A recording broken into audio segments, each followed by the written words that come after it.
What is up, my friends? You are very welcome along to Sunday night's late night agenda, where, as promised, we are back to discuss, well, the remainder of the transfer window. Of course, we'll try and pick the bones out of that game against Crystal Palace from earlier on. We've got some words from Darwin Núñez as he says his goodbye to Liverpool. We've got some links on Nicholas Jackson to speak about with Newcastle, and we'll talk about a couple of other bits and pieces. But, as always, do appreciate you guys dropping in to say hello and spending the evening with me.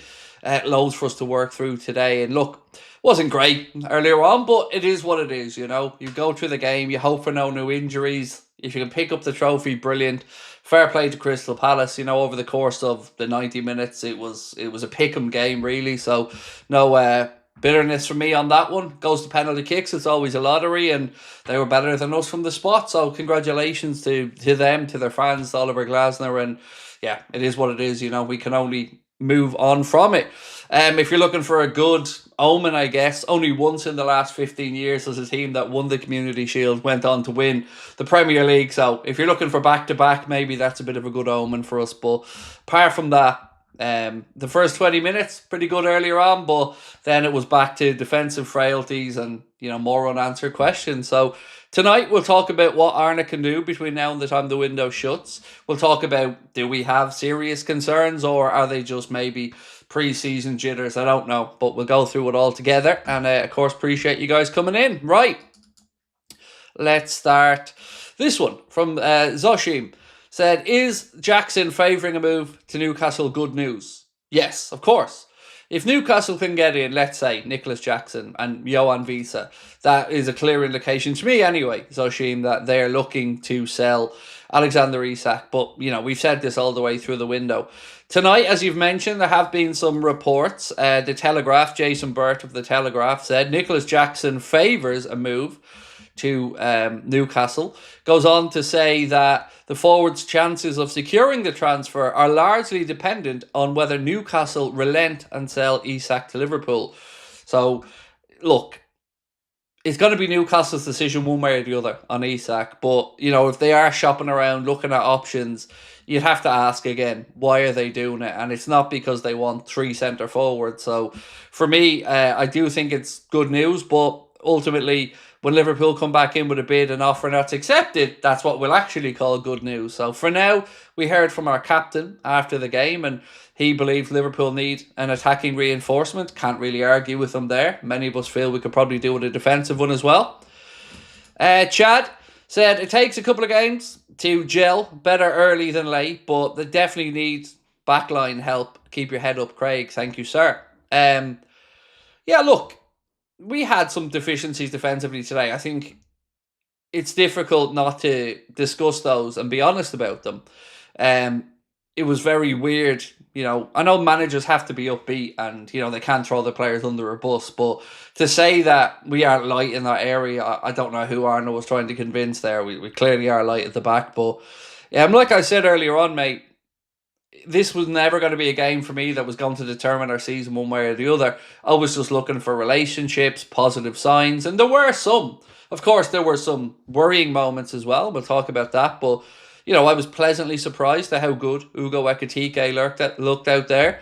Thought he put in a very good shift for the 70 minutes. Probably unlucky to be taken off, if we're being honest. Again, you look to the bench and you think, did that make a difference when we brought players on? Well, yes, but not in a good way. So, you know, there is that as well. We'll talk about Elliott tonight because it looks as if he could be departing soon. There's some chatter that he's agreed a 4-year deal with Leipzig, so we'll talk about that. David Massett, excuse me, sir. Lovely to see you in again, bro. Appreciate you. Right, we've got Brendan Rodgers 2.0 in charge of this team. So, Daniel, I'm not going to lie, mate. I kind of had my fill of nonsense earlier on today from people talking shite about a club and a manager and a team that they profess to support. Now, you say we've got Brendan Rodgers 2.0, and I will say to you, you're full of shit. Brendan Rodgers didn't win the league, and Arne did. So, if you believe truly that it's Brendan Rodgers 2.0, you might as well stop watching, mate, for the season, because he certainly doesn't deserve the disrespect you've shown him. And I certainly don't want you or those type of vitriolic opinions in my chat. So best find another community mate to belittle your own manager in, because it's quite simply pathetic. I'm not saying Arne doesn't have questions to answer for tactics today and for substitutions, but the man deserves our respect. He's our coach who's just won a league title. To call him Brendan Rodgers 2.0 is just an idiotic comment, quite frankly. Jacko, how are you, dude? I know Arne says we have enough centre-back cover, but you won't tell the media you're desperate either. Yeah, no, that's a very fair point, mate. As prices will go up, he'll know we need a centre-back or two. Of course. What a manager says publicly, Jacko, like you've said, we don't have to take it as gospel. Anybody who watched Liverpool today know that we have some questions defensively that we need to take care of, even just looking at it as a numbers game. Best case scenario now, we've got 3 senior centre-backs, Joe Gomez, Virgil and Ibu. One of those hasn't signed a new deal yet, and we don't know where his head's at. Another one of those is unavailable to play so far, and then we've got Virgil today who didn't have the greatest of displays. So certainly our fans who are talking about adding that extra body in, it's hard to push back against those type of comments, because we need one. We do need one, if nothing else, just for the competition.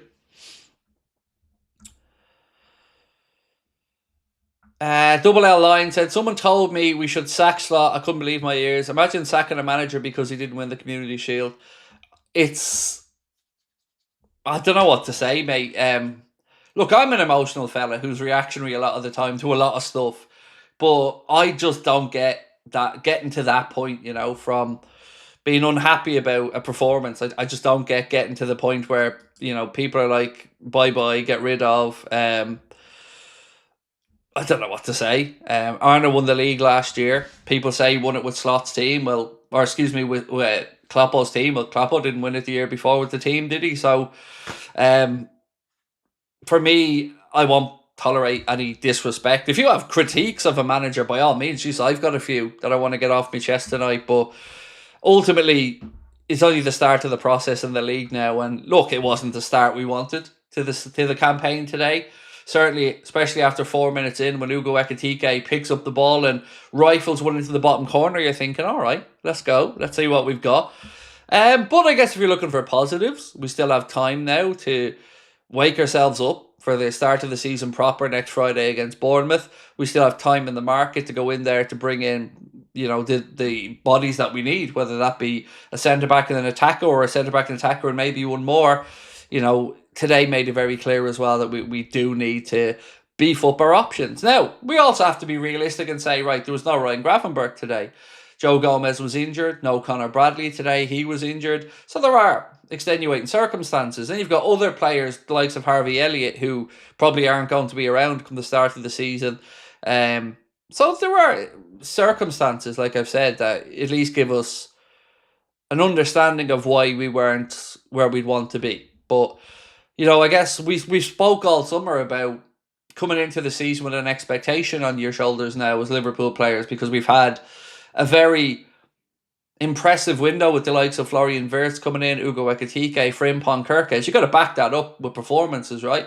And somebody said something to me earlier on that I thought was quite fair. And the comment was something along the lines of, we basically looked like we picked up where we were in April, which was kind of just coasting through League One, and the same intensity just wasn't there. And I kind of agree with that comment. That kind of feels to me where we left off today. You need to switch that switch back on, and the intensity levels need to go up. Craig, do you think VVD's still not feeling 100%? Not sure. Like, I can't... I can't say. I wasn't happy with his performance today, and I don't think many of us would have been, but we can't change the performances, so something needs to click. The intensity level needs to go up, and what I hope that we see this season is that there are no favourites. So let's say, just for argument's sake here, Mohamed Salah. Let's just say that level of performance from Mo kept up for 2, 3, 4 games. Then surely we've got to have a conversation about players being undroppable or not. Because I'm not saying Mo's form's off a cliff. Today's one game and take it in isolation, but we do have to see that the hunger's still there from everyone, that the levels are still being kept up, because we can't accept subpar performances, you know. So fingers crossed it was just ironing out a few creases today, and by the time we kick off at Anfield under the lights on Friday, I'm expecting a far higher intensity in our performance. And again, let's not forget another thing. It's easy for us to move on, but these human beings have just been through tremendous loss as well with Diogo, and I don't know, you know, if going back to Wembley and again another minute silence and all these other things, you know, we have to understand what that takes their toll on these guys as well. They've been through a lot and been through a lot in the public spotlight over the last few months, and I think, to be fair to them all, they've handled themselves with grace and aplomb through it all. So it must be very difficult grieving in the eyes of the world as well. So we got to keep that in mind. David said, do you think we lost our way when Ekitike went off?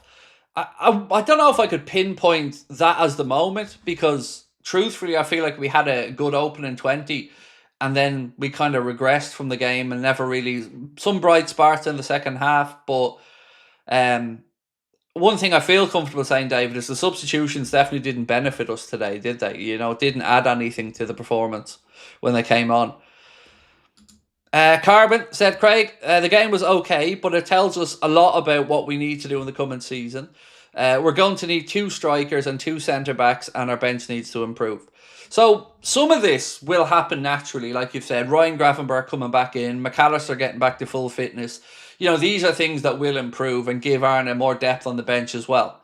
But I hope it's a wake-up call. You know, that's what I want this to happen, because it wasn't good enough today overall. There were some bright sparks, and I thought Ekitike was better than I was expecting, to be honest. And I didn't know what to expect, being truthful, but I was very, very impressed with not only his goal, which he took really well, but how he put himself about, the cleverness of some of his touches. There were some bright sparks in there as well, and bright spots from Florian Wirtz. Dominic Szoboszlai didn't look as sharp as he did in some of the preseason games. You know, you're wondering why that would be.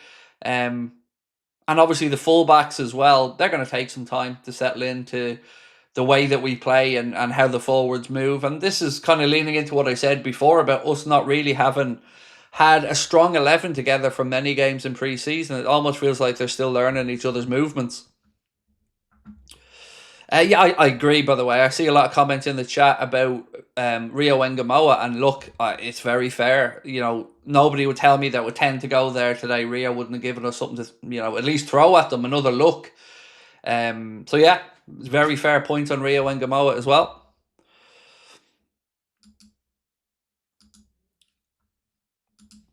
Sorry, I'm just trying to avoid the trolling little shits in the chat.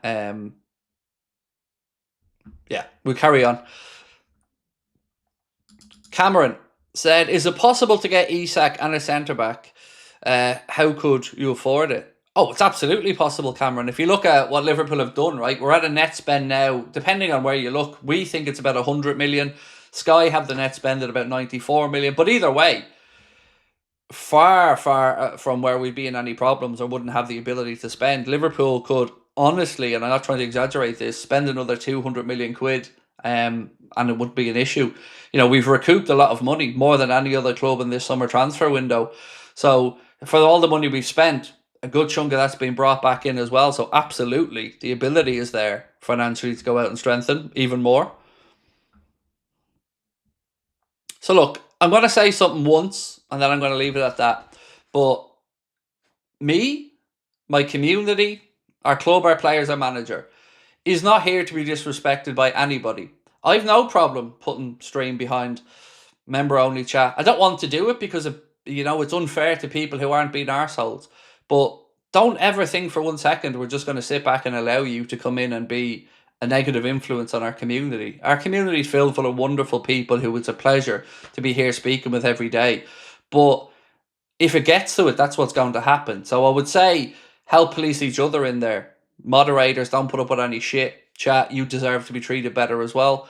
And it's not something I take lightly, but I don't know who these scumbags are or what their modus operandi in life is or what they expect to get out of life, but it honestly saddens me as a human being and a father to see such angry, bitter people about anything. It hurts my soul as a human being to see that people stoop to such behavior because of a lack of love or empathy, or it makes me sad as a human. Personal slander aside, it's water off a duck's back, but I'm sad as a human being that some people feel that way. I'm sympathy for them, but I'm here to protect our community. I'm here to protect the people who want to be in here and benefit each other, because my goodness, we have a great group in here, and sometimes these people seep in on a match day and it kind of ruins it for everybody. So I just want people to know I'm going to make sure to do my best to protect you guys and the good vibes that we normally have in here from a really cool group of people.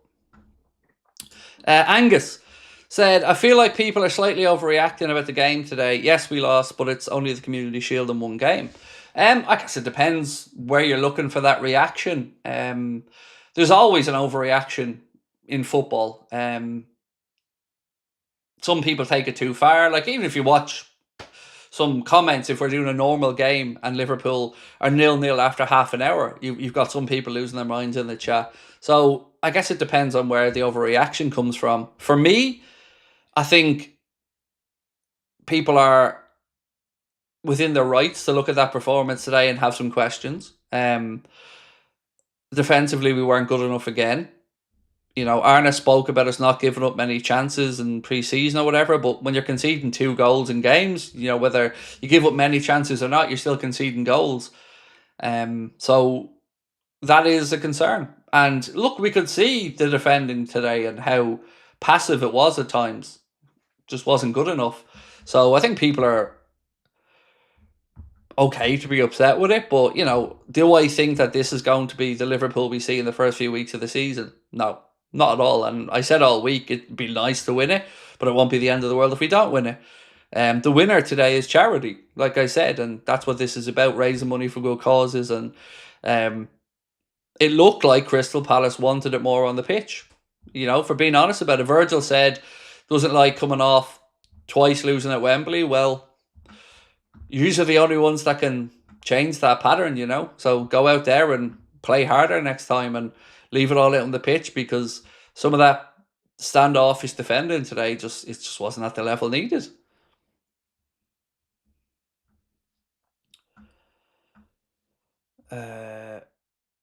Right. So Wes said, nice to see everyone waking up to what I've been screaming about. So Wes, again, you fall into the category of arsehole I'm talking about.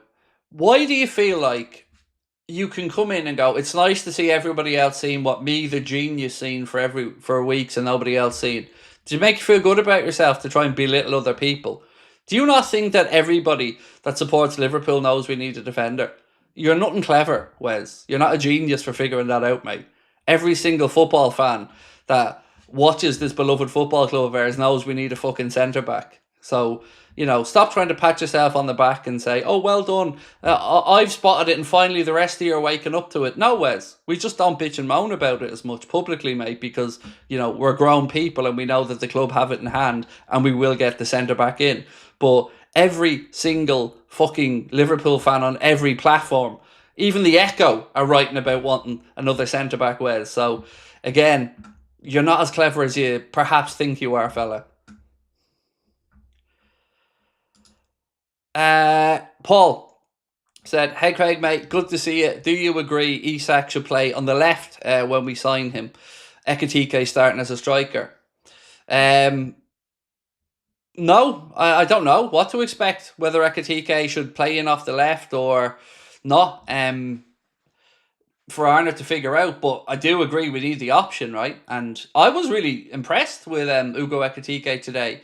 And when he said that, he's a versatile forward that can play in a few positions, I agree. I think he is. But it's hard to predict what's going to happen when a forward that we haven't signed yet comes in. But I think one thing I'd feel comfortable in saying is it will give us plenty of options, right? Options that if you look at the substitutions today when Ekatike was taken off, Arne didn't really have the firepower there to go and change that, and did he?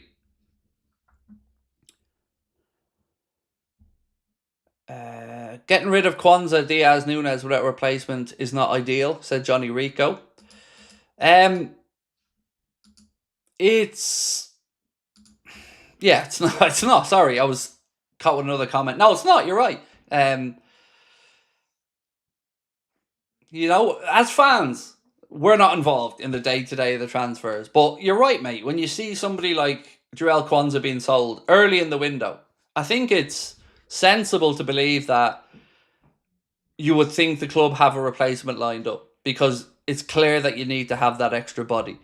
When you sell... Now, look, to be fair, we've only just sold Darwin Núñez, but Luis Diaz as an example. You sell Luis Diaz, okay, you can have the conversation about Rio, but today was a good test. Today was a time where Arne looked to his bench and he didn't feel that Rio was ready. So whatever we're publicly trying to talk about here, the proof of the pudding's in the eating. And Arne looked at that bench today and he didn't see Rio Ngamoa as somebody who he thought was ready or able to come in and change that game. So what you say publicly, everyone knows the right things to say, but in the heat of battle, we get to see these things. Like last season, it wasn't that we didn't have enough numbers on the bench, but we know we didn't have players the manager felt that he could trust to come on and change it. And that's why we went through the season looking at Federico Chiesa sitting there getting splinters in his backside. So, yeah, some more honesty is what's needed at times.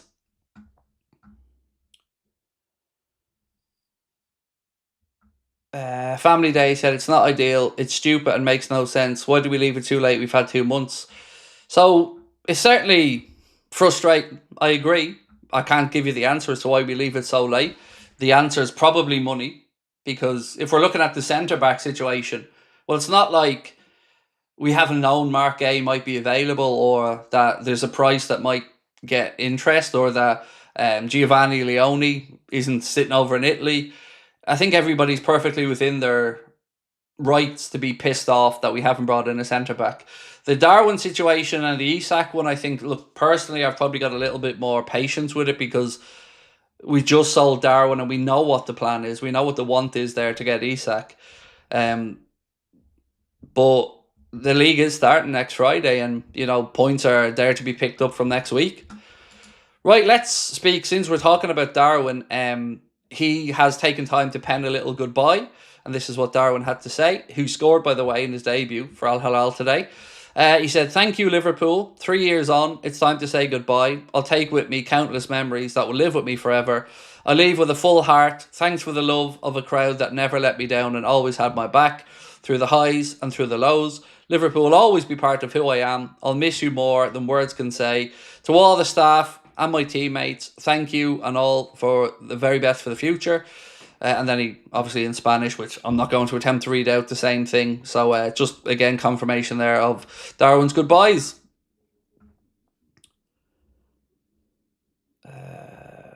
This one. Corey said, "Can't wait for us to panic buy Davis and Kabak again. I'm worried and I don't care if people think I'm overreacting." I don't know what you want me to say to that, Corey. You've kind of summarised it yourself, mate. You're worried. Okay, I get that. And I can't answer why we haven't bought a centre-back, mate. I don't have one. I don't have an acceptable answer to you anyway. So, it is what it is, mate. I'm not overly happy with it either, but I'm also not going to give up on a season that hasn't started because of a penalty shootout loss in a Community Shield game.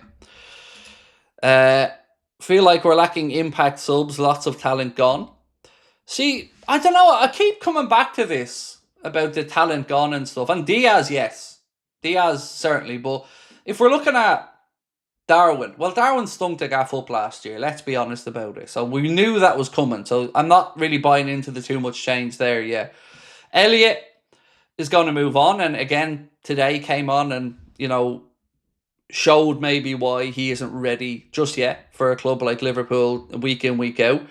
And we also have to be honest and say that there were some players missing from the squad today for various reasons. Ryan, obviously, his missus had a baby. couple of injuries as well to Joe Gomez and Conor Bradley. Another couple of options less there for the manager. So I think full squad, a couple more signings, and the bench looks a lot different. But again, I understand the disappointment today.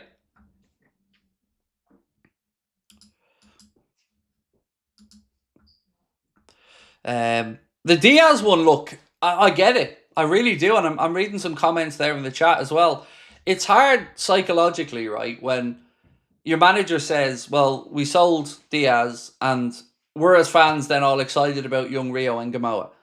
But our excitement isn't being matched by the manager's trust and belief yet, clearly, because that was a perfect chance today to give him 10 minutes at the end when it was clear things weren't really happening for us. And for whatever reason, he doesn't feel he's there yet. Now, you can say that that's understandable and that's fair enough because he's a 16-year-old kid, but we're also being told to accept that this 16-year-old kid with the world at his feet and a huge talent is going to be ready to come in and battle with Cody Gakpo for a starting place on the left. Which one is it? If he's ready, great, let's give him a chance. But if we're, again, trying to say, well, we're not sure yet, well, then why are we letting a player go and not having somebody ready to come in? So I think there's fairness in that regard as well with people who push back on that. Stevie Boy said, would have thought we'd lost the final of the Champions League with the reaction and comments made. Look, it's always the case that there's a load of overreaction, mate. But, it's important that we address that. Yes, there are people who are over the top. But there's also an understandable frustration with what we see today, Again, like, to see people write off Salah, I think, is silly. But the real question is, well, why weren't we able to get him more involved today? That's what I'd like to talk about, rather than whether he's finished or not. Why weren't we able to get him involved, particularly in the first half? What can we do to maybe get more out of Cody Gakpo? What the balance of the midfield looks like is a question that I'd have as well. And certainly Curtis Jones being in there, I wouldn't expect to see him starting many games in the Premier League ahead of the likes of McAllister and Gravenberch. But of course, Maka is still working his way back to fitness and Gravenberch wasn't there today. So it's a difficult conversation because we're not comparing apples with apples as well. But, hopefully next Friday things seem and feel and look a little bit different. Ryan, how are we, mate?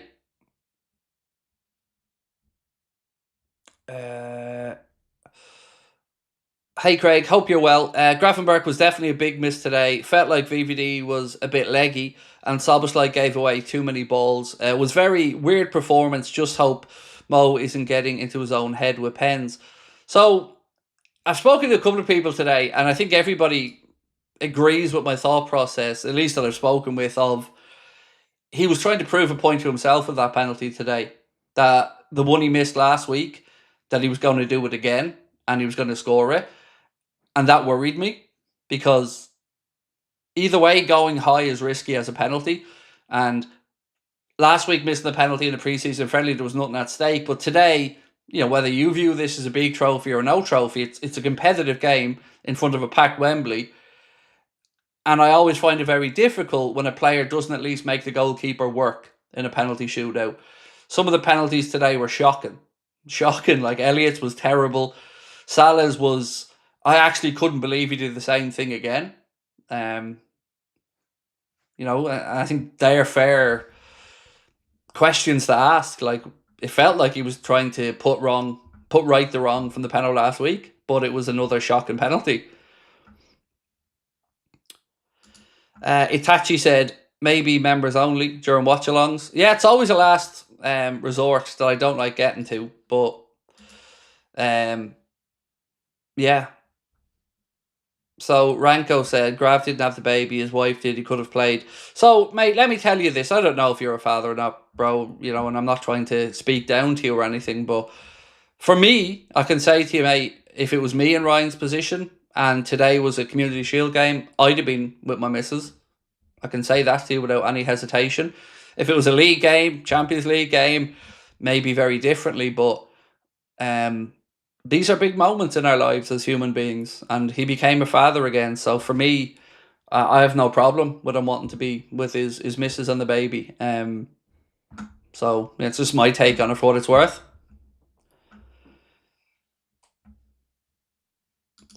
Nick said, "Hi Craig, disappointing loss and some glaring mistakes, but I think Slot used this just as another friendly. I think the first month is going to be a struggle, then we see our stride." I don't like the idea of the first month being a struggle, though. We've had a pre-season, and a pre-season where the managers had, let's be honest, the majority of those new signings in plenty of time. So at this point, we should be ready.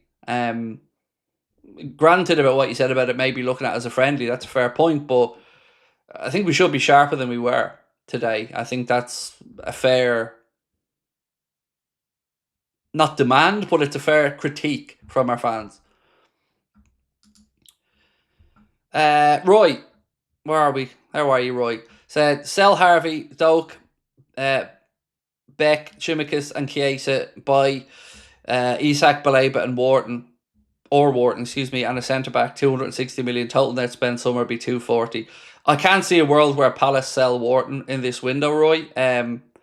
Baleba, I don't know. I wouldn't say no, mate. He's a good player. Certainly could do with that extra body, because what we did see today, and like you've rightly pointed out, Roy, is no Gravenberch, different balance in that midfield altogether.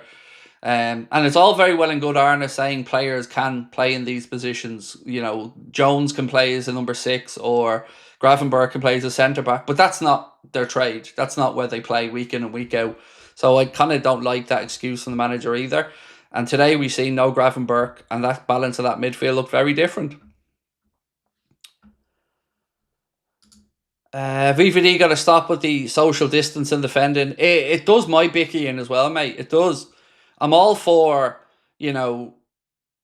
jockeying to some extent, but sometimes it just feels too passive to me. Like, don't be afraid to get dirty, get a block in, get yourself on the ground, use that physical strength of yours on occasion.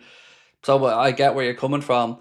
That and these silly little leaning in free kicks that we've given away on occasion. Like Canade again today, another yellow card for a mistimed late tackle when he was caught too far forward.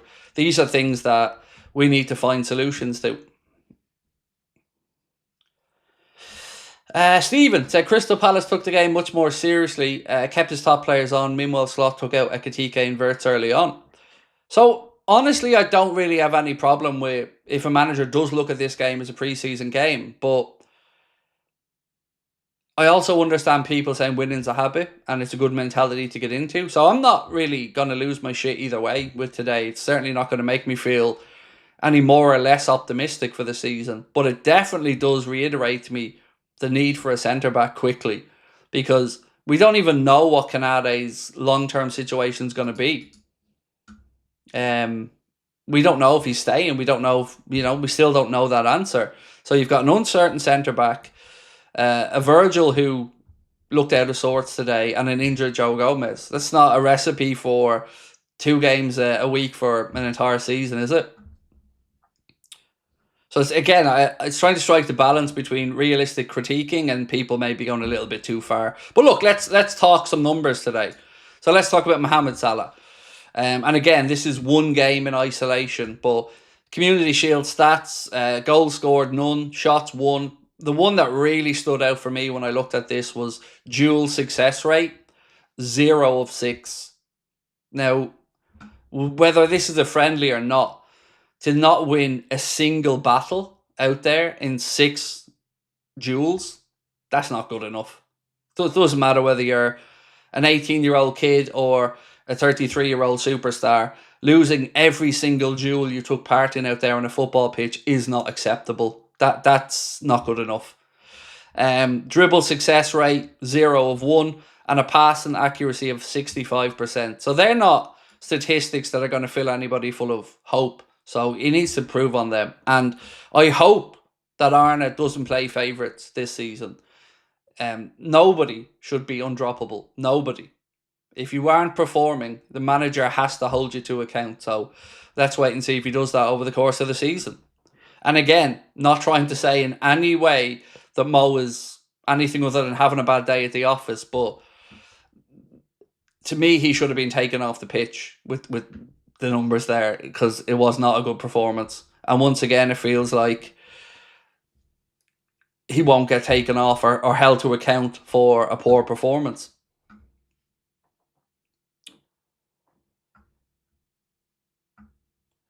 What happened to Gay? He got injured today. Not really sure exactly what happened. Certainly looked like something in and around the knee area. Hopefully it's not too serious, but there was, I don't know if you guys seen this, but somebody posted an image of Arna shaking hands with Mark Gay in the tunnel before, and you almost see like a smirk on Virgil's face, as if, I don't know, maybe I'm reading too much into it, but as if Virgil knows something we don't or something, I don't know.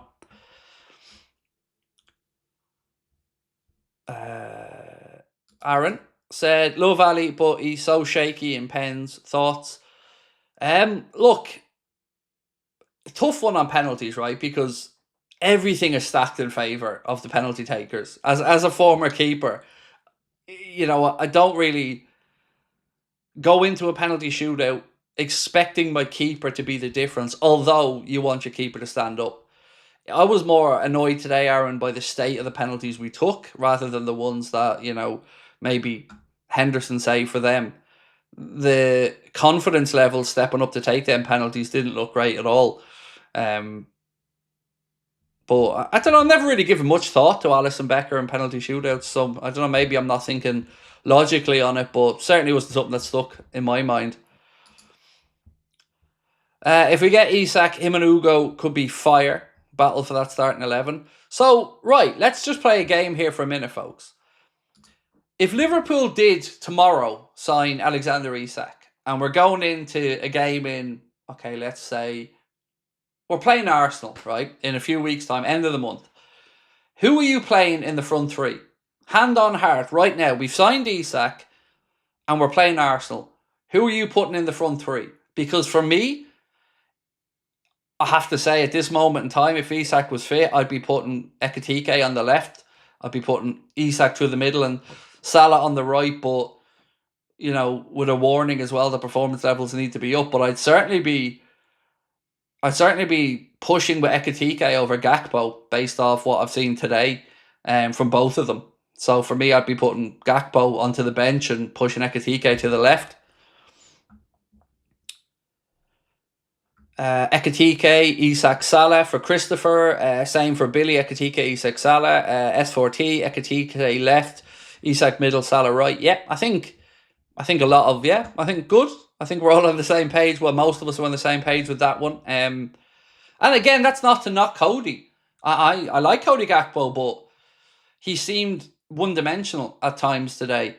I'd like him to attack the outside a little bit more, because cutting inside, yes, maybe it opens up a channel in front of you, but it also gives them a chance to reset. And I just thought it was too predictable at times today from Cody, who had looked really good in pre-season.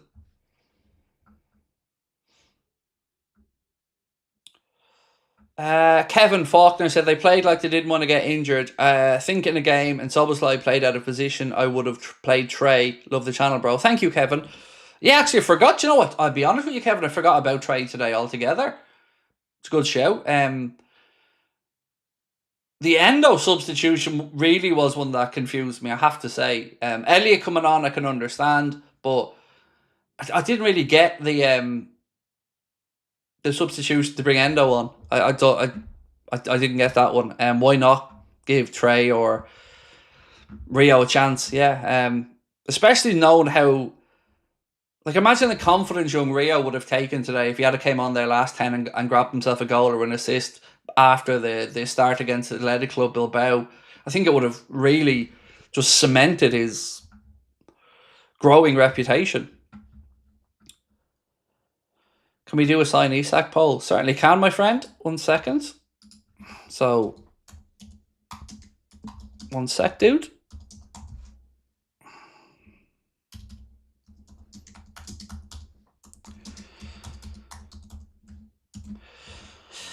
Do you think we sign Isak? There you go. We'll leave that running for a while.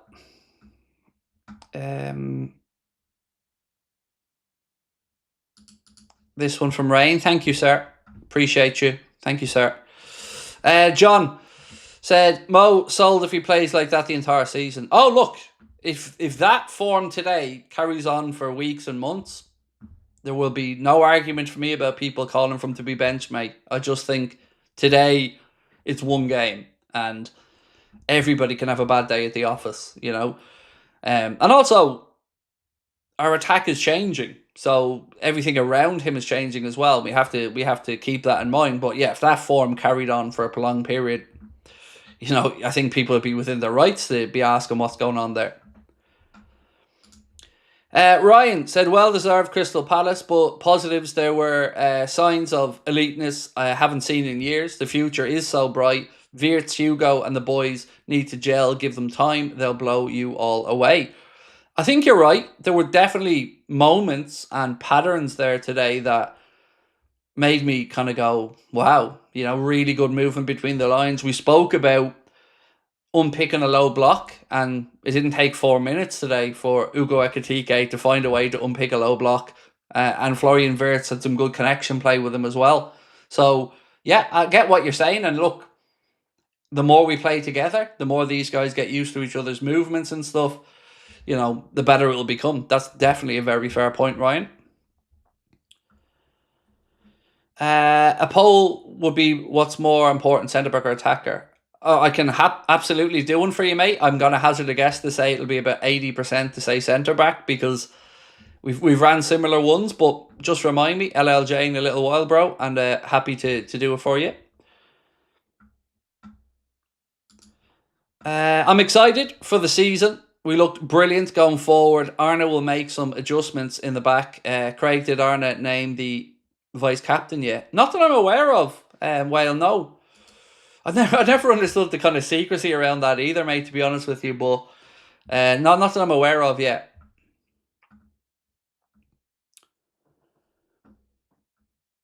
So there was something I wanted to ask you guys, actually. How did you guys find Ugo today? Because, like I said, I was honest all summer and said I've been late to the party with Hugo Ekitike. I didn't really know as much about him as some of you guys who were, you know, talking about him for a year or longer. I have to say, I was really impressed with what I seen from Hugo today. You know, not just the goal, obviously, which was really good, but his all-around effort, intelligence, the little touches, just small little moments just make me feel like, shit, this dude's kind of gone unnoticed in a summer where we've brought in Wirtz and others. I was really impressed with that today from Hugo. Really impressed. I've been on Hugo for a minute. I'm thrilled we have him, said Fafo. On fire, said Derek Cannon. Mo Salah 11 said Hugo, very good, best player today. Love them. Hugo is direct. Hugo's great, said SS90. Yep, and he was your Anfield Agenda man of the match as well, with 40% of the vote. Ekitike movement was great, said Paul Beer. Hugo was brilliant, said Jan Panting. Plays with a lot of fun. Yeah, he does. Some of these lovely little flicks around the corner and stuff as well. I really did enjoy that 70 minutes from Hugo today. Where are we? Latif, how are we, sir? A glorified friendly, just not arsed. Yeah, I get that as well. I do. I understand where you're coming from. Look, for what it's worth, Latif, I always understand everybody's reactions in these moments, whether they're over the top or whether they're not. The only thing that I won't stand for is abuse. To me, the channel, the players, the manager, no time for that. Everybody's entitled to be annoyed or as unfussed as they want, but we got to be respectful, you know, as respectful as we can be to each other, even with hot heads. So, yeah, I'm not thinking that that's going to be a reflection of our season or anything like it. What I do always kind of chuckle over, though, is you can tell how worried other clubs' fans are by how quickly they were in to try to write off the season for us. You know, you can tell that fear is there from opposition club fans, that they were so quick today to seize to make themselves feel better about the performance. The meltdown vitriol from some of our supposed fans is shameful. Personally, 30 million for Gay and a cheeky 75 million for Alvarez is better than Isak drama. The problem with Julian Alvarez, Padge, I don't think it's a lack of, you know, liking from our side, and it's a good shout. He's a brilliant player. just don't think he'd go back to the UK from what I've read. But if that was absolutely a possibility in any way, I'd love him. But I just don't think it is. And on the gay thing, absolutely, mate. Couldn't agree more. It baffles me that we haven't tested the waters there with a cheeky little bid yet. Whether it's 30, 35, whatever. I totally agree with you, sir. It feels madness. I seen enough again today from Mark Gay to know what he could bring. Apart from obviously his calmness in defence, he played some good balls out as well. Had a couple of lovely diagonal ones in behind Milos Kerkez on a few occasions as well. So I seen from Mark Gay today what I wanted to see from Virgil and Canade, which was that presence and calmness. And I think we could do with that. And I still, like Padge said, don't understand why we haven't tested the waters. Harry said, would you rather Gay or Leone? For me, mate, I might be thinking too short term here, but Mark Gay, without a shadow of a doubt. I struggle to see a world where an 18-year-old centre-back, no matter how good they are, could really come in and stop a shaky situation. I think it's asking and expecting a lot. So for me, Mark Gay every day of the week. Not saying that Leone isn't going to be a wonderful, wonderful footballer, but I'm looking at what we need in the here and now. And we have one injured centre-back, one centre-back who's in the last year of his contract. So, go get me Mark Gay, please, and thank you. Bad omen to win. The winners rarely win the Prem. Once in 15 years, I think somebody said earlier on. Who starts, Gakpo or Rio on the weekend? Well, I imagine it will be Gakpo, but this is where I kind of have a little bit of a bee in my bonnet, Stevie boy. Because we're supposed to believe Rio's a real contender. Except for today, not a sniff. And that pisses me off, to be honest. Not anybody in the chat or you, but if we're supposed to believe he's a real contender, then he should be the substitute to come on when our left winger isn't doing it. And he wasn't. And that's where I'm kind of wondering, are we not being fobbed off as fans, but are we again being told one thing publicly and then what we actually see bear out in front of us is different? So last year, it wasn't that we didn't have enough bodies, but we knew we had bodies the manager didn't want to utilise or trust on the bench, like Elliott and Chiesa. So what's the point in them being there? So if we are going to trust young Rio, then get him stuck in. If he's going to be the backup option on the left, then give him his chance. Or admit we need to go and buy 2 forwards, one or the other. Stargirl said, I was surprised Elliott and Maka took a pen as they just come on the pitch and looked leggy. I had a feeling they would miss. I agree about Mo. So I definitely did have a feeling Elliott would miss. I didn't with Maka though. I'm always very, very confident when Maka steps up, but I did have that gut feeling with Elliott. And I think his head could be a little bit distracted at the minute. I was reading something, and I'll read it out to you now. I was reading this on Those Who Shall Not Be Mentioned newspaper. Said, Harvey Elliott has agreed terms on a 4-year contract with RB Leipzig, according to the Mirror. The Bundesliga side are in talks with the Premier League champions who are demanding £50 million for the star England Under-21 European Championship winning campaign this summer. Former Liverpool boss Jurgen Klopp, now global head of soccer at RB Leipzig owners Red Bull, has played a key role in the move.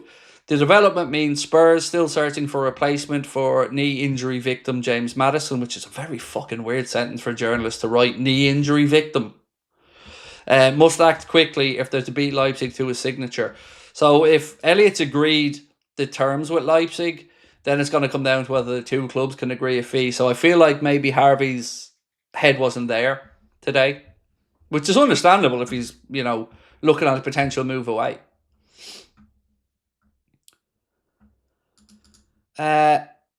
7DVZE said, was at the match today. Hopefully it was just pre-season blues, but the midfield cost us, no control. Centre-back's bad, full-back's great, attack good. I pretty much agree with your summarisation there. Centre-back's not great. Midfield definitely was the Achilles heel today. I think that's more than fair. And I think even reading the summaries from a lot of other people on different platforms, mate, I think those sentiments about midfield certainly are ones that echo from many Liverpool fans. Roy. Sorry, I've done that one already. No, you're different when it was at the game. Sorry, I was confused with myself there. Roy said, was at the game. Have to say the fans were out singing by Palace's fans, so flat. To win the Premier League and Champions League, need to buy Gay and Baleba Jones to be sold. So when I watch the games, Roy, I watch them on mute, so I can't really hear the singing and whatnot. But you were at the game, bro, so I'll absolutely take your word for it.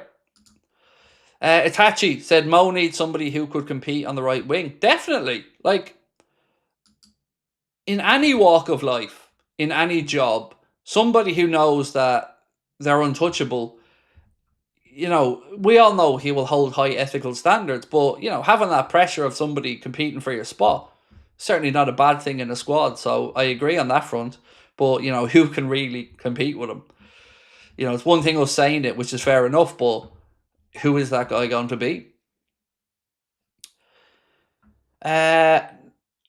Naz TY Gaming said, do you think VVD looked slow? Slow. Languid is the phrase that I keep using for Virgil. Too calm, if that makes sense. Not enough aggression in the performance for me from Virgil. Cam said, Craig, what was the VV news about asking for signings? I'm late. So he said that he thinks we could do it another forward. He said it after the game. Let me read it out to you. So, that was actually Arne Slot. 1 second. So Virgil, speaking about Alex Crook from TalkSport, he said, Virgil was very open with me on TalkSport. I hate losing and I've lost my last 2 games at Wembley. He said he bemoaned the defensive mistakes, although said he wasn't worried moving forward. He did say losing Nunes and Diaz, they need another forward. Sounded like a go get Isak plea. So, yeah, I would say he's right. We do need another forward, but we also need another centre-back. Arne Slot had said, we're conceding at the moment more chances. If you want to compete to win the league, one of the main things is not conceding chances, let alone goals. So why though, Arne? Why are we conceding those chances is a question I'd love to hear our manager answer. He also said we conceded 2 goals, which we did against Bilbao, and also a couple more against Milan. It's something we need to do better. It is. But that process surely starts by saying we need to get more bodies in at centre-back to increase the competition, and not coming out publicly before the final and saying, you don't think we're short there. Sometimes we need common sense as well, and it's very, very clear that we need another centre-back. So saying to the world that, I know you don't want people to up the prices, but come on, we do need a centre-back, and, let's just remind FSG, Hughes and Edwards to get that done. Dave, how are we, sir? Being 3-4 forwards down, even if we get Isak, we're still going to be really short. Plus, we need a centre-back at ASAP. Joe's just injury prone. So, right, we've lost 4 forwards. Let's be honest about this as well. Obviously, Diogo was, a situation out of everyone's control, but it's still a forward we're less. Darwin Núñez we sold. Diaz we sold. So, and Chiesa isn't getting a sniff, so he's going to move on. So you're right, we've brought in 1 forward and promoted a youngster to lose 4 places. So it's very difficult, Dave, to push back against what you've said, because simple maths is removed 4, adding in 1 new and 1 upgraded squad player. It's not really going to give us all the answers, is it? So you're right, we do need another body there. Liam Maddow, how are we, sir? Said, I thought the fullbacks going very advanced, and I mean more advanced than last season, leaving 2 centre-backs on their own, might be different when Gravenberch is back. They might stop the ball in midfield. Dom was awful. Good point. Certainly was not a lack of adventure from the fullbacks, like you've said, Liam. Gravenberch would make a difference. Again, I agree with you on that. Even just splitting the centre-backs to give us a back 3 on occasion. I guess I could also say these things will get better as we go on. But again, I don't want to just give easy get out of jail free cards, because the manager got the players in early. So he's had a full summer to work with these guys. So we should be better drilled defensively, in my opinion, than we're seeing. Should have played Rio for at least 20 minutes. Again, Paul, I agree. If he's part of the first team, let's just say for a second Diaz was on the bench today. Do we think Diaz would have came on? Absolutely. So I think we should, if we're being told to expect this guy to take that place in the squad of Diaz, then we got to treat him as such and give him the opportunities that we know Diaz would have gotten if he was on the bench today. So I agree. Joseph said, can't forget Salah has been sharp in pre-season. He has, and I'm not trying to forget. I'm only talking about what we've seen in front of us today. Simple as that. Like I've said, I expect Mo to be back to his best, but hand on heart, I'm only looking at this as one game today for Mo. We know Mo's been sharp in pre-season, and I'm not writing him off like some people were in the chat, which was shameful. And I don't mean our community. I mean people's names I've never seen before. Ryan said the pace of Frimpong absolutely mental. Yeah, he's quick. He's quick, definitely. Eddie said, I don't know whether you agree with me or not, but we can't wait forever for the club to strike on a centre-back and Isak for much longer. Yeah, look, you're right. Unfortunately, the Isak situation has always been one that's been out of our control. And I guess is there really a plan B, is the question I would ask. We've heard of Barcola's name being mentioned, but I think it's fair to say, at what point do you start to say this may affect us moving forward, and we need to figure it out? I've got a bit more patience for an attacker to be brought in all honesty, but I don't with centre back, because that situation, I feel anyway, Eddie, is very much in our control, and I can't see why we're not doing it. Suleiman will be back Friday and nobody will remember the trophy. Most important for me is to fix our left flank. It could be easily exploited. Thank you, sir. And again, I expect a better performance at home under the lights on Friday at Anfield. I definitely think we'll see a better version of this Liverpool team. Ryan said, just need to shore up defensively. This will be a great learning curve for us. On to amazing things. I loved Hugo and Flo's intertwining. Yes, it was class. That was one of the few real bright sparks today, was that lovely little interplay and that connection between Ugo Ekitike and Florian Wirtz. I thought it was sensational. 4 new players were ace. The other 6 need motivating. Yeah, fullbacks were good. Ekitike really good. Wirtz good. Yeah, I think that's fair, Giannis. Joel, how are you, sir? Joel said, want to say sorry for the abuse today. People are disgusting. I live in the US and my only soccer friend is Chelsea fan, so I selfishly would miss the match streams regardless. Much love to you, my friend. So, look, what gets me, Joel, is I don't understand why I deserve it. Like, do people not think I know I'm fat? I'm aware I'm fat, and it's obviously something I'm insecure about, and I've spoken about that. But what I struggle with, mate, is not the actual comments that's happening. It's the thought process that somebody gets up in the morning and wants to be that way that I really struggle with. These fuckers are never going to break me because I've been through a lot more in my life than this. But I'd be a liar if I said it doesn't sadden me, because I want to be a good influence on people. I want to be a good connection between us all. And it hurts me as a human, not just personally, but as a human, to see people feel the need to go that way, whether it's to me or to anybody else. I can't get into that headspace where I can understand it. And that's, I guess, where my frustrations come. But thank you. And you've certainly got nothing to apologise for, mate. My community is amazing. And I know this wasn't done by people who are here every week, mate. I know that. Don't think it's fair to ask Akpo to track all the way back to cover for Kirkes. Don't know if love how narrow Kirkes is playing. We need Isak and Gay. Really interesting point that you've made, Samuel. Again, you'd wonder with the balance in midfield maybe being a little bit better if Ryan was there, if maybe he'd naturally step across to the left side to cover a little bit more. Good insight. Can see where you've gone with that.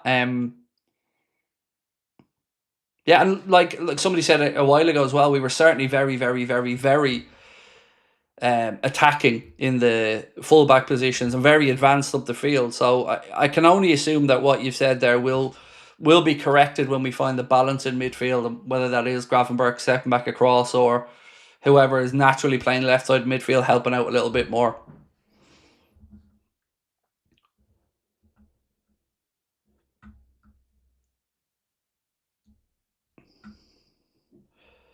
Thank you, by the way, kind words in the chat, folks. Appreciate you.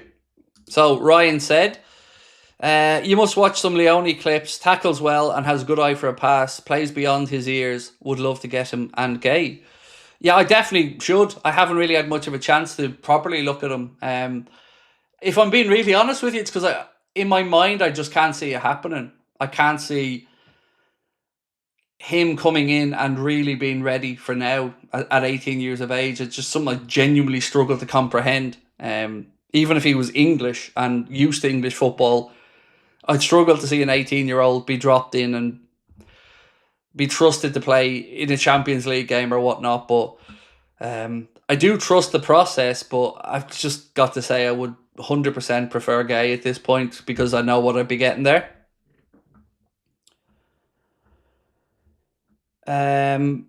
Safine said, Craig, if Newcastle refuse to lower the price and find new attacker, should we do a trade deal? Gakpo and 55 million? No. At this point, mate, what we can't do is get rid of another forward from our forward line. No. Other potential players as makeweights maybe, but we can't be moving on another forward. We're going to have 4 forwards changed. We've lost. So no, the idea of moving Cody Gakpo on, absolutely not. Not for me anyway, bro. Right, so do you think we sign Isak is what we asked. We're nearly at 2,000 votes. When we get to 2,000 votes, we'll ask the question that our friend asked a while ago about which is the most important position for us to fill next. Italian defenders' best reputations. 100%, mate. Absolutely. But, you know, I'm just thinking about it from the point of view of I don't trust that Joe Gomez will be able to stay fit for the season. So we already have a centre-back option that we feel probably isn't going to be available all the time. So I need to know that when we do have a crisis at centre-back, whether it be because of a suspension, an injury, poor form, that we have somebody who can come in and play straight away and play to a good level. And I see that in Mark Gay, and I feel comfortable at the price, his age profile. It makes so much more sense to me to go and get him. Even if Canade stays, I would still argue you have Virgil, Canade and Gay with Joe Gomez, great options, and you can rotate and change up and rest up as much as you need.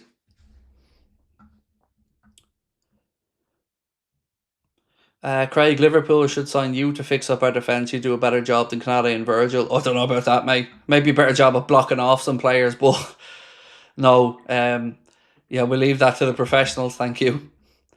Wayne, how are we, sir? TOTT2KZ1 said, gutted about the result, but same time, I know it's a friendly. Once we get Isak and a centre-back, then we'll click.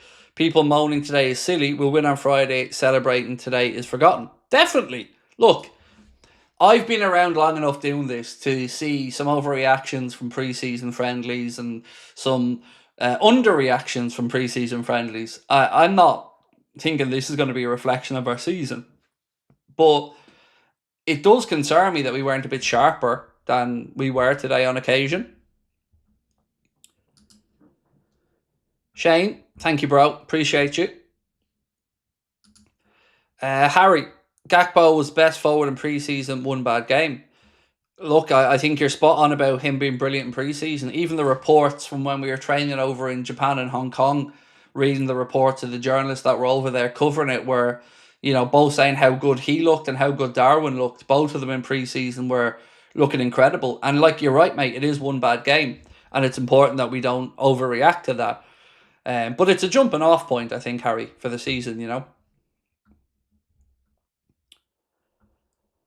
Stargirl said, mad thing is Newcastle really needed a new keeper and it's a shame we didn't use Kelleher as a swap. Plus Brentford may have a wobbly season. I said it at the time, mate, and I'll agree with you again.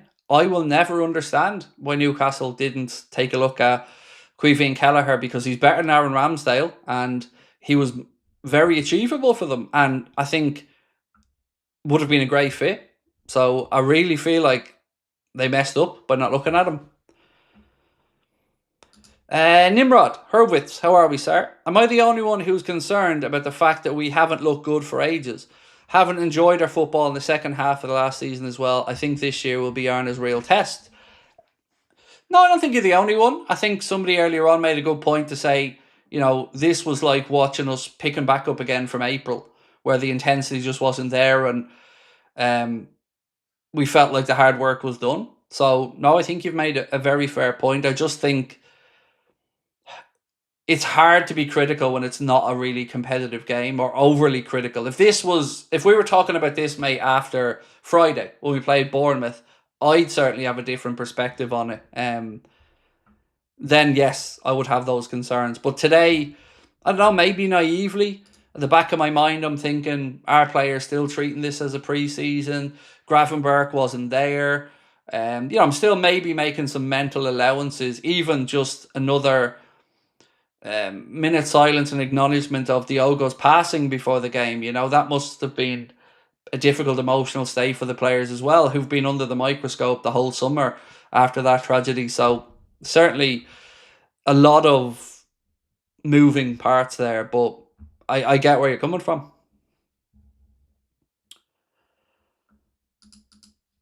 Right, so 75% of you guys say that you still feel we will get Alexander Isak.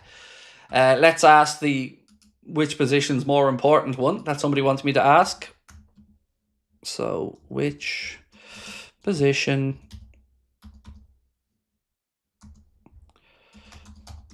is more in need?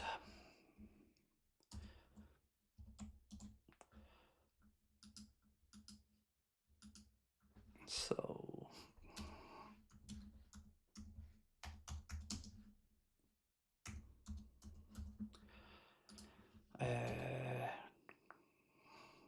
attacker. I think, to go back to somebody's comment about earlier on as well about the trolling and shit, I think the fact that what really bugged me today was I'd said that my wife's aunt died yesterday, and people still wanted to come in and belittle me and us, and that kind of hurt a little bit today, like I said. So just, again, wanted to just clarify on that one why I was so particularly frustrated today. So question is, which position is more in need, centre back or attacker?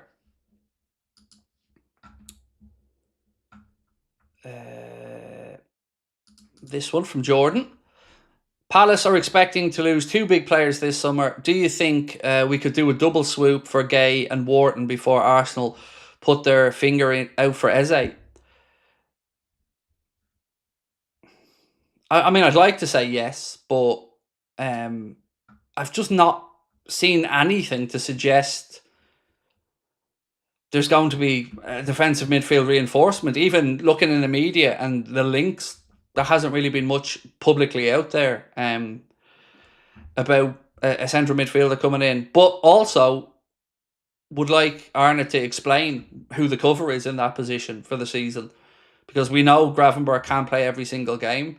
So, is that cover going to be Jones? If the answer is yes, then Jones ain't going to be good enough for covering that position. We've seen that again today. If it's Maka, okay, maybe, but we didn't see a fully fit Maka out there today. So for me, I want some answers about who is going to be the rotational player in that position. Lolly said, has Slot changed tactics? High line. The high line is a risky strategy. And look, there is no way around that. It's a risky strategy, full stop. No matter who you are, whether you're Barcelona, Liverpool, playing with such a high line, it is risky, and there are pros and cons to it. The pros, obviously, is you condense the pitch and you make it more difficult for teams to attack you. But if you don't get that line right, or the timing isn't right, or somebody's lagging, you can see how easy it is to exploit. Looking up the memory, and I am working off memory here, thinking about Palace's goal with Sarr, it felt to me like, whilst the ball was given away when Gakpo lost possession, off memory, it seemed to me that Jeremy Frimpong was maybe 2 yards deeper on the right hand side. And even though the attack and the goal came through the left hand side of our centre backs, I think we would drop deeper on the right, and that gave them the space to maybe drift in a little bit behind. So maybe, and I am working off memory, so I could be wrong, but if Frimpong was 2 yards further forward, I think maybe that could have been, you could have had an offside trap to catch Sarr in that one. Again, though, I am working off memory.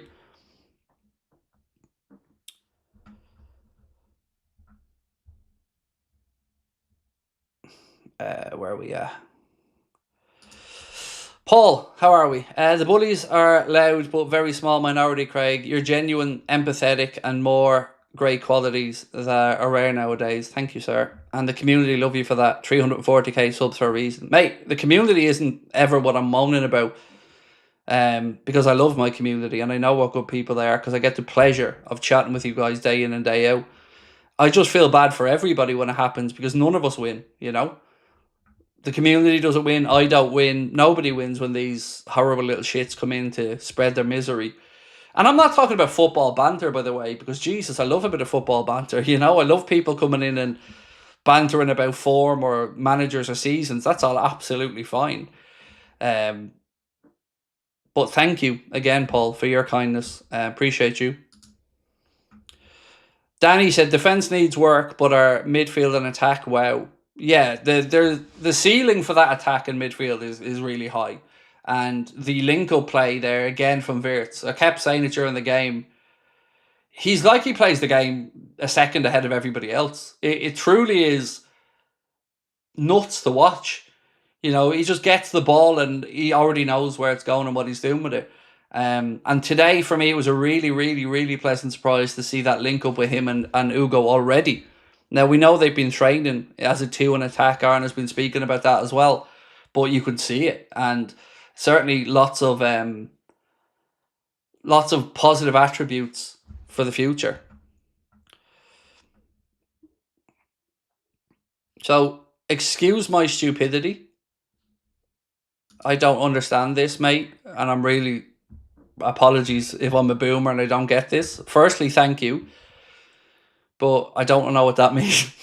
Sorry, dude. Appreciate you. Thank you for the super chat and all, but my boomer, dumb old ass doesn't understand what you mean by flock breakout incoming. But either way, I'm sure you meant whatever it is in a good way.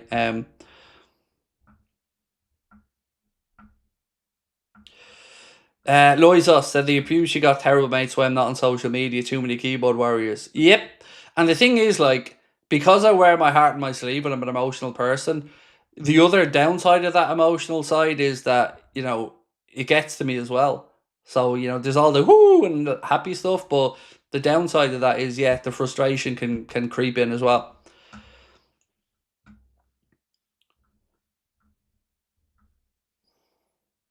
Oh, do you mean Flo and Ekatike? Ah, sorry, I've got you now, Alpha Cry. I'm going to bring it back up because I think the chat have figured it out for me. Thank you, folks. So, are you saying Flocky breakout incoming as in Flo and Ekatike? Or, I don't know. Either way, cheers. Appreciate you. Flocky is crypto, is it? I don't know then. But either way, thank you, mate. Appreciate you. I don't dabble in cryptocurrency myself. I don't really understand it, so try to stay clear of it. Yeah, I have enough money problems as it is. You know, money burns a hole in my pocket. So, but either way, appreciate your support. Ryan said, I can't for the life of me understand why anybody would, during that minute's silence, have never felt so annoyed. So, I didn't hear it. I've read about some shouts. And to be fair now, I think there was a lot of the Crystal Palace fans trying to shut them lads up as well. So it's never fair for any of us to try and belittle an entire fan base. There was idiots, clearly. But I wonder, and again, I'm not trying to excuse it, but I wonder, was it kind of a tit for tat thing? So we often speak, and again, I'm not English, so excuse my ignorance on this. We often speak about the divide between North and South in the UK. And certainly we know that Liverpool aren't very fond of the monarchy, the national anthem, or the establishment for understandable reasons. So I wonder, was that an almost tit for tat for the booing of the national anthem? And again, I'm not saying that in any way excuses anything. I'm just trying to figure it out, because I would view Crystal Palace fans as good people and really good supporters of their team, and create a great atmosphere where they go. And I certainly don't have a bad word to say about them. So, I'm just trying to figure out what the fuck did go on there today, because, it's just a shame that it happened, because football and opposition club fans have been nothing but gracious and really good towards us since Diogo's passing. So, I don't want to throw Palace fans under the bus, because I do think of them as good people.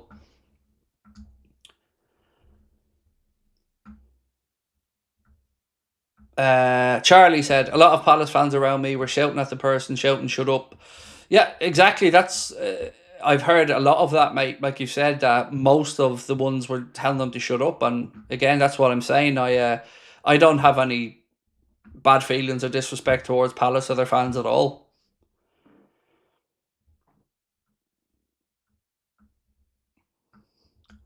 And it's not really on me to speak about a national anthem that isn't my national anthem, so I'm not going to get involved in whether Scousers should boo or not boo the national anthem. It's not my national anthem. I'm Irish, so, it's not fair for me to have an opinion on that either.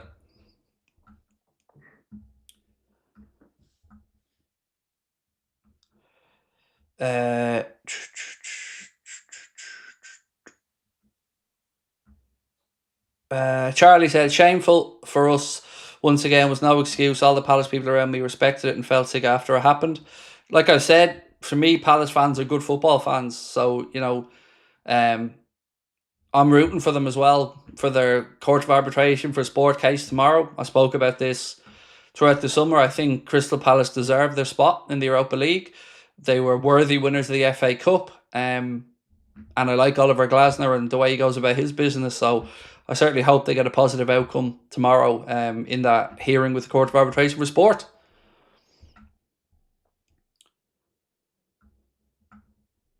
Are we really considering Giovanni Leone for centre-back options?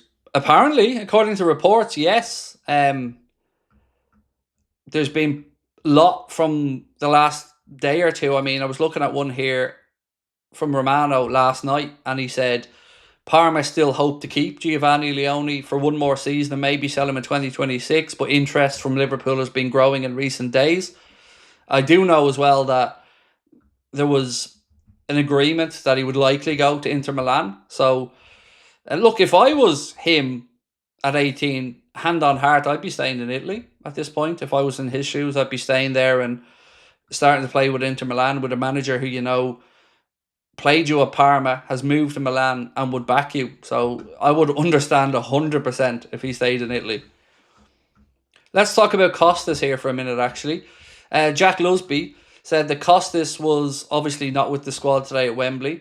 He said, or at least in the playing squad, the defender is understood to be considering his options following the summer signing of Milos Kerkez, with 3 senior left-backs currently in Arne Slot's squad.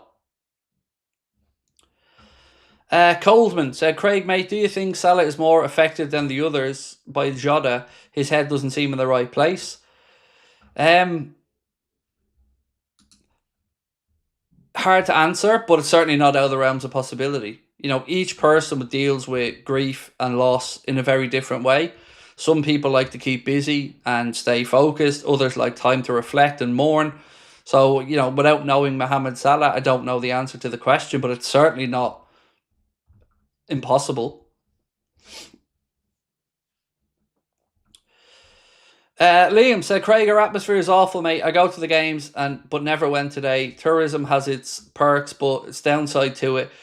Not disrespecting anyone, but more locals needed at the game. So, genuinely though, Limo, and again, you said you go to the games, mate, more than me, so I'm not trying to tell you you're right or wrong, but my pushback on that is, who owns the season tickets? Because the majority of the seats inside Anfield are season tickets, right? And so who owns them season tickets? It's not really tourists, is it? Now, of course, I get what you're saying, but the ship has sailed. Since I've been a Liverpool fan, there hasn't been an ability to get a season ticket unless you bought the Carlsberg dugout, the commercial ones, or the hospitality ones. So I don't know the answer to the atmosphere thing, but I certainly don't feel it's a locals versus non-locals answer. I do think there's varying factors to it. I think the fact that groups of friends can congregate together in a stand will certainly not help. Whether you go as a group of 10, the more people you can get together that know each other and know um the way to get the crowd going, that's a good thing. I don't know if there is one silver bullet answer to it. Like I said, you go week in, week out, mate. You're there more than I am, but I just feel it can get lazy to say it's always non-locals, because I've been there and I've heard locals moan non-stop when I've been there. I've also been there and seen travelling fans with phones up not paying attention, so I totally understand that side of it as well. I just don't think it's one demographic's fault. And of course, the more success you have, the more demand there's going to be then. And when demand goes up, prices usually go up, and then tickets start getting changed for stupid amounts of money as well. So certainly agree with what you're saying to some extent, but I don't have the answers to it, dude. I'm not clever enough to figure it out.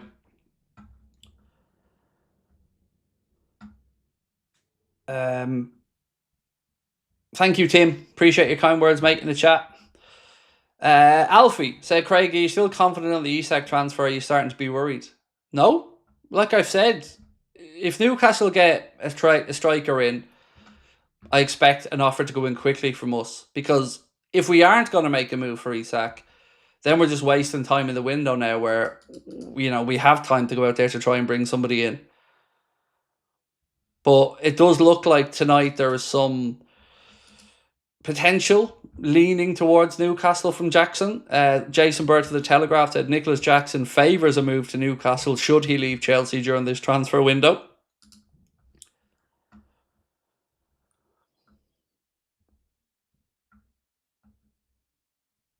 So look, for me, I definitely I do think we get him still, because I don't think even taking us out of the equation, it's a salvageable situation for Newcastle with Isak. Tim Smith said, Soboslai was off the boil today. We missed Gravenberg, I thought, but it's early days, so really not worried.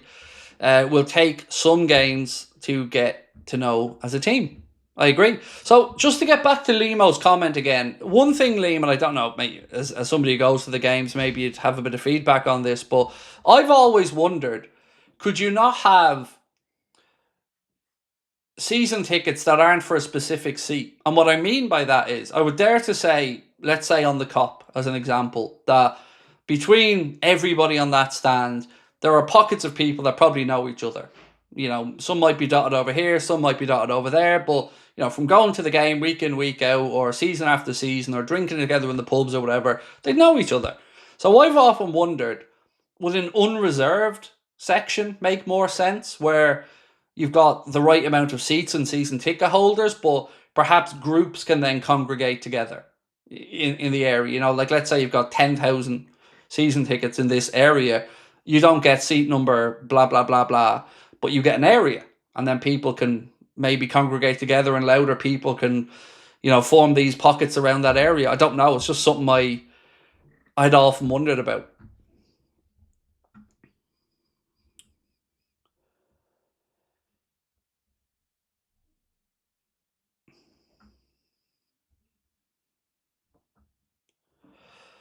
VVD and Mo looked like they were somewhere else. Well, again, let's not forget these guys have been through a lot this summer, and they are human beings. And like I've said, they've been under the microscope publicly and have grieved publicly for a colleague and friend. So, they've been through a lot as well. So, whether it's taken an extra bit of a toll, and maybe the leaders like Mo and Virgil, perhaps maybe they've taken the brunt of trying to speak and interview and look after some of the younger players.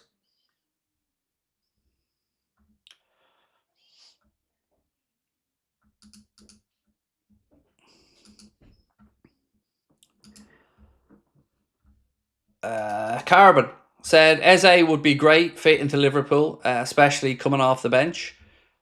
He's a good player. There's no denying that. I just think for us, it would be a change of direction with his age. What is he, 27? Is he 26, 27, Eze? Craig, are we winning the league with this team? Do you know what, Marv? I'm still really optimistic on that front. Yeah, I am. I'm really optimistic that this wasn't the Liverpool we're going to see this season. So for me, I'm going to say, yeah, still feel like we're favourites for the league. If we don't get Isak, who do we get as a number 9? Oh, Liam, I don't know, mate. And I've been racking my own brain trying to figure out the answer to that because let's say Barcola is the answer, right? Well, we don't know the PSG, one, have any interest in selling him. Two, that he's even potentially interested in the move.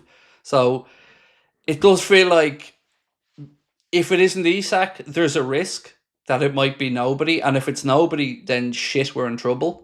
Because even just from a numbers game, we haven't got enough there.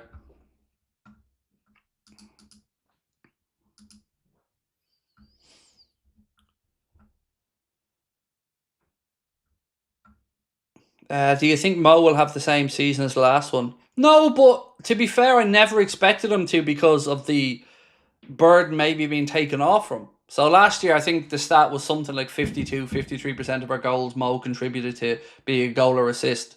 So the aim with what we've done to bring in the likes of Florian Wirtz and that is to kind of relieve Mo of some of that burden and pressure so we can spread the goals and assists around. So I actually hope he doesn't have as big a season as last year in that regard because that would mean that we are sharing that burden. But I also still want him to play very well and to the level we know he's capable of. Chris said, I think the contract saga with Mo and then signing quality with Ekitike and especially Wirtz, maybe Mo is feeling the pressure more, just a thought. Yeah, look, all these things, Chris, I think are fair questions that we don't know the answer to. Like, he's seen a load of young bucks come in now, Florian Wirtz, Ugo Ekitike, and yeah, maybe he is feeling it, but I would expect him to rise to that challenge as well because, you know, that's the type of dude he is. JFT97 said, I think we need both, Craig, as important as each other, proper striker, proper centre-back. Oh, I agree. And I'm certainly don't mean the poll to come across as me saying one or the other, mate. It was just somebody asked if which one would be more important as a poll. So we said we'd chuck it up. But for me, equally as important. But if I had to pick one, I'd be picking the centre-back right now.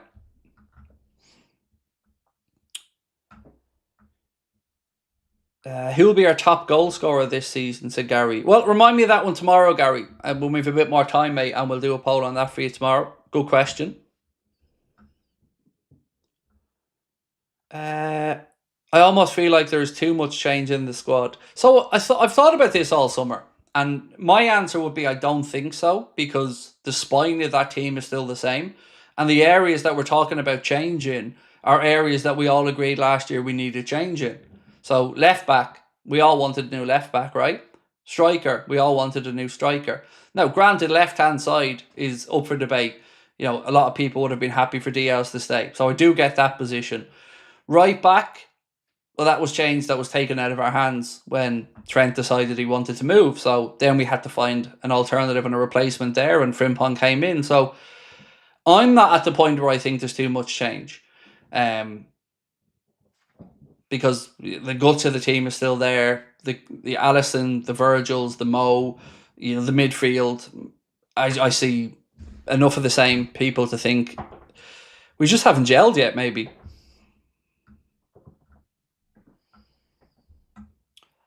I have a feeling Ekitike can be our top scorer. Well, I tell you what, today was a delicious little cameo or delicious little hors d'oeuvre to have a look at Hugo Ekitike. I'm certainly going to go to bed tonight way more optimistic for Hugo Ekitike than perhaps I was a week ago.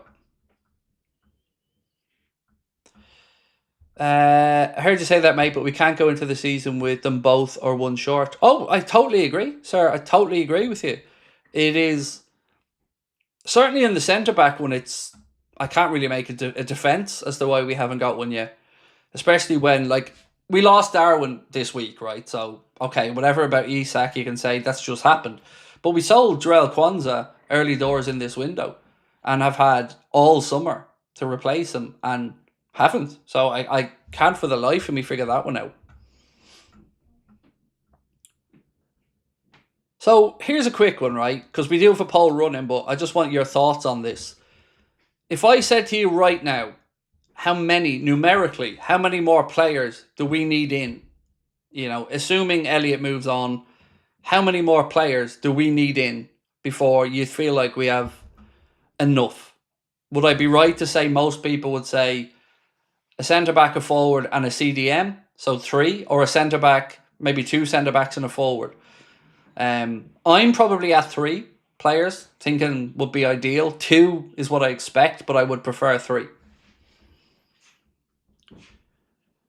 Keith said 2 or 3 max. Frank Slater 3. Jason Sanders Fox 3-4. Sorry, I can't read the right mate, but you said 4. Timo 4 or 3. Excuse me. Cyber FM 4. The Void Dude 3. Paul Beer 2 centre backs and a forward. Paul Donnelly 3. Stevie Boy 4. 4, 5. Yeah, I think reading the chat, 3 seems to be about the average. There are a few 2s, a few 4s, but I think 3 seems to be the most answered one. And I dare to say people probably feel like 2 of those need to be defensive in some way, whether it's a defensive midfielder or a centre back, and then maybe one more attacker. Do I have Ekatike in my fantasy team? No, I don't. I have Salah and Wirtz as the only 2 Liverpool players. I try not to go more than 2 from a team.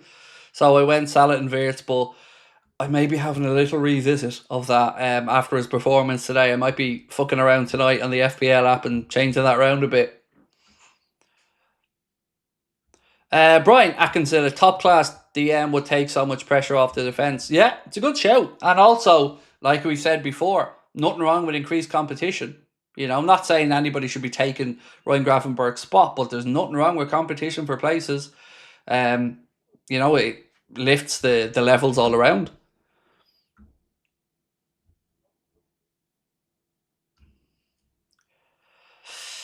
Players, what we really need is a special teams coach. Do you mean a set piece coach? Is that what you're trying to say?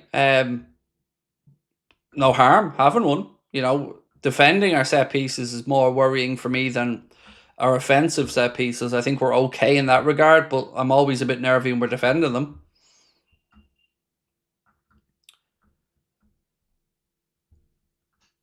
A DM that can also play centre back would be great, said Paul Donnelly, though I don't know who that could be.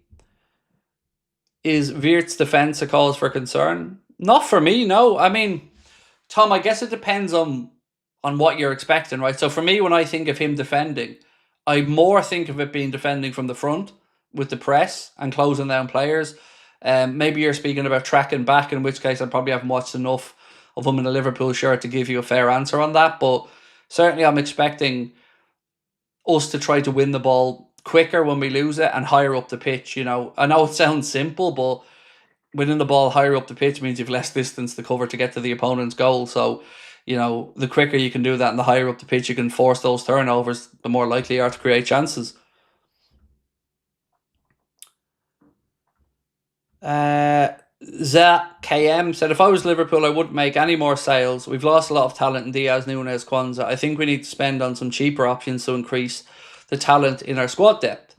So, right, let's play a game for a sec where we've got everybody fit, and I'm going to throw an 11 out there. You don't have to agree with the 11, but we're just talking about this from a depth perspective. So let's just throw an 11 out where we've got Alisson, Frimpong, Kanade, Virgil, Kirkes, Gravenberg, Maka, Wirtz, Gakpo, Ekatike, Salah. So that's an 11. Now what have we got left after that? You've got Bradley, Gomez, Robertson, Soboslai, Endo, Jones, Rio, Trainioni. Am I forgetting anybody else here? Elliot, if he's still around. Have I forgotten anybody else there? So I'm just trying to think of what the bench would look like with a full healthy squad. You know, if Arna turns around to the bench and looks at it, what really do we have there? So we'd have Bradley, Robbo, Gomez, Mamardashvili, Soboslai, Jones, Endo, Trainioni, Rio.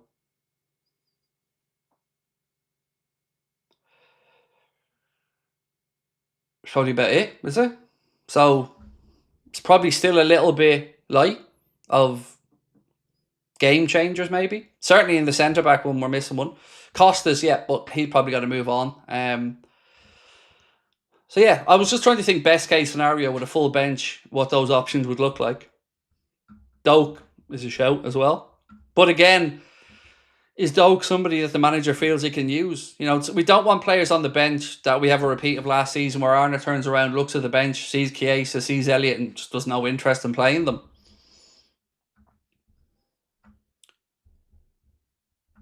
In a perfect world, we have Ekatike or Isak coming from the bench. We need depth, said Itachi.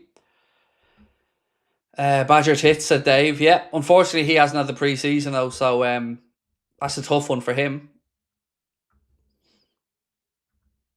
By Stiller, said Jonesy lad. I think a lot of us would be really happy, mate, if Angelo Stiller was brought in.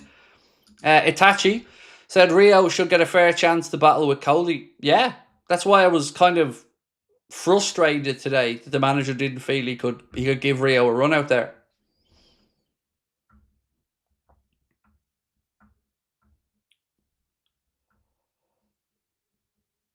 We should sign Van Heck from Brighton. So I'd seen a couple of, actually, I don't know if this was fan shouts or whatever, but there has been a little bit of chatter about exactly the guy you're on about. Van Heck from Brighton. I don't know if it's a credible link, but I'd be a liar if I said I hadn't seen the name being thrown around a little bit.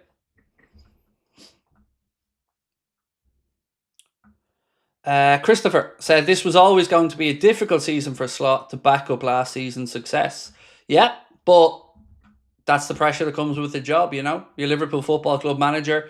You've won the league and you've been backed in the transfer market. So, you know, these are pressures that come with the job. So we've all got to live up to it. You know, the players, the manager, they all have to live up to the tag of being maybe favourites or being spoken about as having an expectation to deliver trophies. Jordan Brooks said, give Dan's minutes when we get a few more goals up, bring him on, or is he meant to be very good? He is meant to be very good, Jordan, but he's had a very difficult run with injuries, unfortunately, where he hasn't really got to get a run of games at any level.